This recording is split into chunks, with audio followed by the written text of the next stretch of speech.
بیا زنګ راغی وایي فدا محمد پېژنې مالو وایي دی له تیارې غورځولی ده.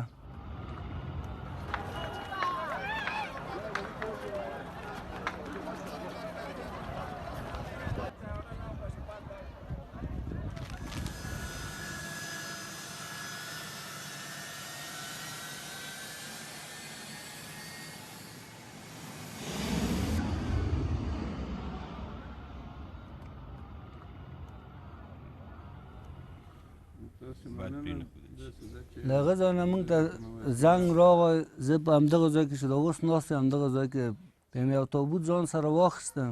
بیا همالته د هغه 500 فامیلي سایې ته ورغلو. هلته چې ورغلو بیا اما د کلو له خلکو سره د خدای ښه وکړي بیا دا ما د بام په سر چې راولېدلی وه بیا هغو راکښته کړی و د ماجت مخې سره یې ایښی و. هیله د لاسه ورنکړي دا خو طبیعي خبره ده. نو زه به ځینې چې پرته لاړه مې یو 2 رکعاته لمونځ وکړو ذاتي ورغلم د دغه مې وکړې.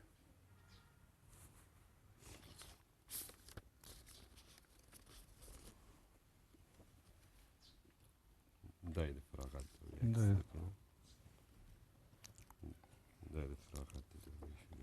ورسره اړیکه ونیوله چې سهار کې دا راغلی وه. کله ورځ چې په غیبره شهادت باندې رسېږي مریض یې یو کتلی وه. ذاتي بیا پس له هغې تقریبا 9:30 که 10 بجې شاوخوا کې دا بیرته له کلینیکه وتلی وه. کلینیکه چې وتلی وه میدان هوایي د کابل ته تللی وه. په هغه وخت کې چې وه کلینیک هم تصمیم نه وه چې دا باید څه رقم ونیوه څه رقم ونه نیوه.